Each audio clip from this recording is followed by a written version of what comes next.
Hey guys, so today we're going to read chapters 14 and 15 together.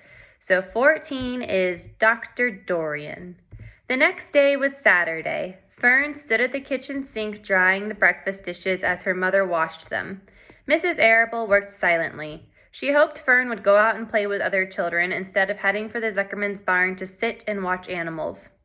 Charlotte is the best storyteller I ever heard, said Fern, poking her dish towel into a cereal bowl. Fern, said her mother sternly, you must not invent things. You know spiders don't tell stories. Spiders can't talk. Charlotte can, replied Fern. She doesn't talk very loud, but she talks. What kind of story did she tell? Asked Mrs. Arable. Well, began Fern, she told us about a cousin of hers who caught a fish in her web. Don't you think that's fascinating? Fern, dear, how would a fish get in a spider's web? Said Mrs. Arable. You know it couldn't happen. You're making this up. Oh, it happened all right, replied Fern. Charlotte never fibs. This cousin of hers built a web across a stream. One day she was hanging around on the web and a tiny fish leaped into the air and got tangled in the web. The fish was caught by one fin. Mother, its tail was wildly thrashing and shining in the sun. Can't you just see the web sagging dangerously under the weight of the fish?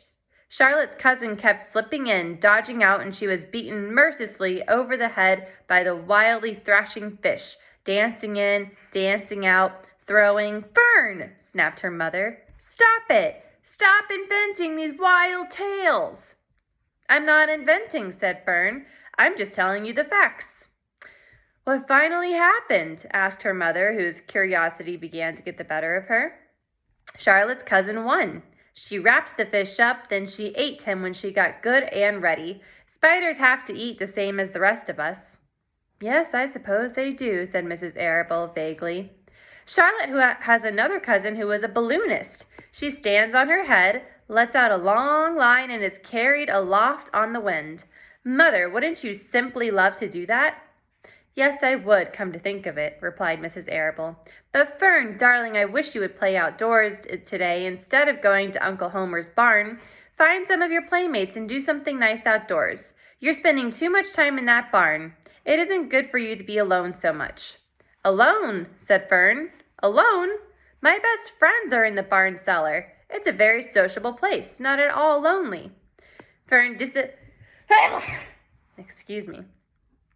disappeared after a while, walking down the road toward the Zuckermans. Her mother dusted the sitting room. As she worked, she kept thinking about Fern. It didn't seem natural for a little girl to be so interested in animals. Finally, Mrs. Arable made up her mind she would pay a call on old Dr. Dorian and ask his advice. She got in the car and drove to his office in the village. Dr. Dorian had a thick beard. He was glad to see Mrs. Arable and gave her a comfortable chair. It's about Fern, she explained. Fern spends entirely too much time at the Zuckerman's barn. It doesn't seem normal. She sits on a milk stool in a corner of the barn cellar near the pig pen and watches animals hour after hour. She just sits and listens. Dr. Dorian leaned back and closed his eyes. How enchanting, he said. It must be real nice and quiet down there. Homer has some sheep, hasn't he? Yes, said Mrs. Arable, but it all started with that pig we let Fern raise on a bottle. She calls him Wilbur. Homer bought the pig, and ever since it left our place, Fern has been going to her uncle's to be near it. I've been hearing things about that pig, said Dr. Dorian, opening his eyes. They say he's quite a pig. Have you heard about the words that appeared in the spider's web? Asked Mrs. Arable nervously. Yes, replied the doctor. Well, do you understand it? Asked Mrs. Arable. Understand what? Do you understand how there could be any writing in a spider's web? Oh, no, said Dr. Dorian. I don't understand it. But for that matter, I don't understand how a spider learned to spin a web in the first place. When the words appeared, everyone said they were a miracle, but nobody pointed out that the web itself is a miracle. What's miraculous about a spider's web? Said Mrs. Arable. I don't see why you say a web is a miracle. It's just a web. Ever try to spin one? Asked Dr. Dorian. Mrs. Arable shifted uneasily in her chair. No, she replied, but I can crochet a doily and I can knit a sock. Sure, said the doctor, but somebody taught you, didn't they? My mother taught me. Well, who taught a spider? A young spider knows how to spin a web without any instructions from anybody. Don't you regard that as a miracle?" "I suppose so," said Mrs. Arable. "I never looked at it that way before. Still, I don't understand how those words got into the web. I don't understand it, and I don't like what I can't understand." "None of us do," said Dr. Dorian, sighing. "I'm a doctor. Doctors are supposed to understand everything, but I don't understand everything, and I don't intend to let it worry me." Mrs. Arable fidgeted. "Fern says the animals talk to each other. Dr. Dorian, do you believe animals talk?" "I never heard one say anything," he replied, "but that proves nothing. It is quite possible that an animal has spoken civilly to me and that I didn't catch the remark because I wasn't paying attention. Children pay better attention than grown-ups. If Fern says that the animals in Zuckerman's barn talk, I'm quite ready to believe her. Perhaps if people talked less, animals would talk more. People are incessant talkers, I can give you my word on that." "Well, I feel better about Fern," said Mrs. Arable. "You don't think I need to worry about her?" "Does she look well?" asked the doctor. "Oh, yes." "Appetite good?" "Oh, yes, she's always hungry." "Sleep well at night?" "Oh, yes." "Then don't worry," said the doctor. "Do you think she'll ever start thinking about something besides pigs and sheep and geese and spiders?" "How old is Fern?" "She's 8. "Well," said Dr. Dorian, "I think she will always love animals, but I doubt that she spends her entire life in Homer Zuckerman's barn cellar." "How about boys? Does she know any boys?" "She knows Henry Fussy," said Mrs. Arable brightly. Dr. Dorian closed his eyes again and went into deep thought. "Henry Fussy," he mumbled. Remarkable. Well, I don't think you have anything to worry about. Let Fern associate with her friends in the barn if she wants to. I would say offhand that spiders and pigs are fully as interesting as Henry Fussy.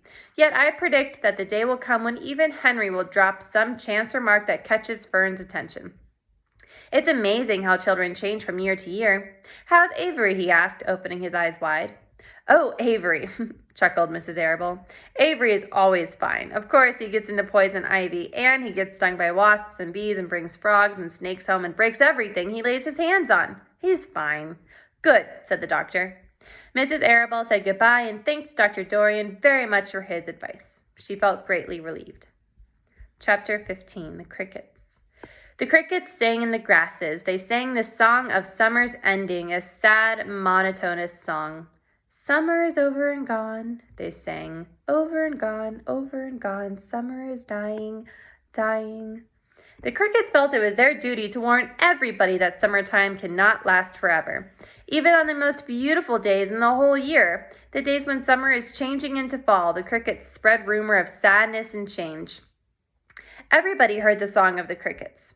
Avery and Fern Arable heard it as they walked the dusty road. They knew that school would soon begin again. The young geese heard it and knew they would never be little goslings again.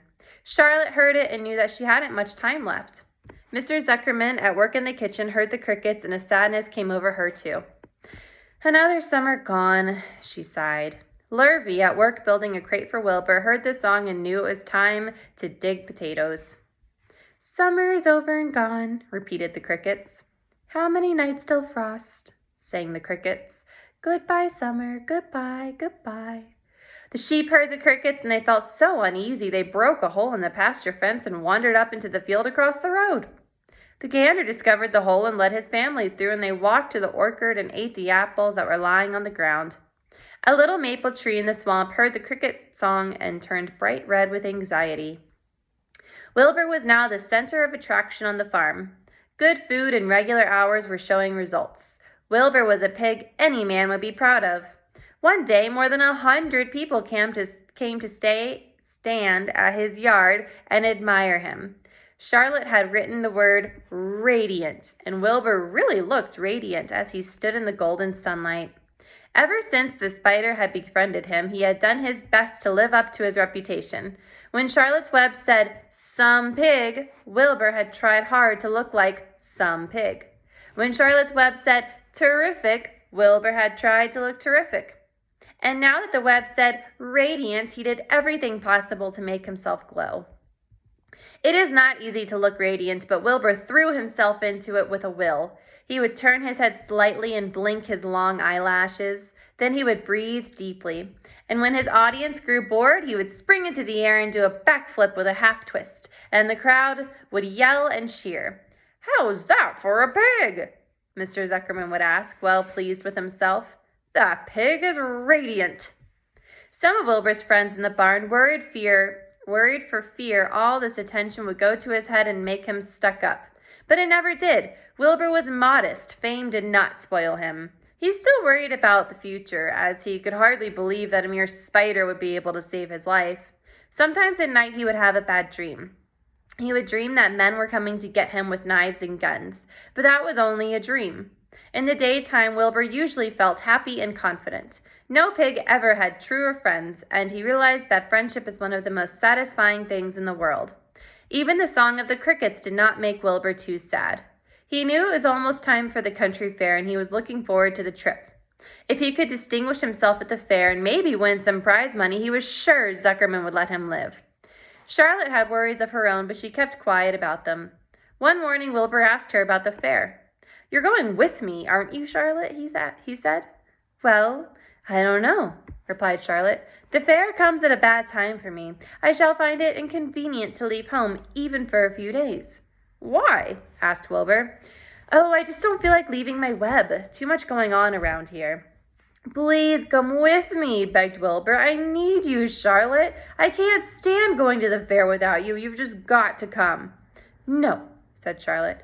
"I believe I'd better stay home and see if I can't get some work done." "What kind of work?" asked Wilbur. "Egg laying. It's time I made an egg sack and filled it with eggs." "I didn't know you could lay eggs," said Wilbur in amazement. "Oh, sure," said the spider. "I'm versatile." "What does versatile mean? Full of eggs?" asked Wilbur. "Certainly not," said Charlotte. "Versatile means I can turn with ease from one thing to another. It means I don't have to limit my activities to spinning and trapping and stunts like that." "Why don't you come with me to the fairgrounds and lay your eggs there?" pleaded Wilbur. "It would be wonderful fun." Charlotte gave her web a twitch and moodily watched it sway. "I'm afraid not," she said. "You don't know the first thing about egg-laying, Wilbur. I can't arrange my family duties to suit the management of the county fair. When I get ready to lay eggs, I have to lay eggs, fair or no fair. However, I don't want you to worry about it. You might lose weight. We'll leave it this way. I'll come to the fair if I possibly can." "Oh, good," said Wilbur. "I knew you wouldn't forsake me when I need you the most." All that day, Wilbur stayed inside, taking life easy in the straw. Charlotte rested and ate a grasshopper. She knew that she couldn't help Wilbur much longer. In a few days, she would have to drop everything and build a beautiful little sack that would hold her eggs. All right, so we'll do the worksheets tomorrow, but I would love it if you guys could summarize chapters 14 and 15 using first, next, then, and last, and more, of course, if you need to, okay? All right, I'll see you later. Bye.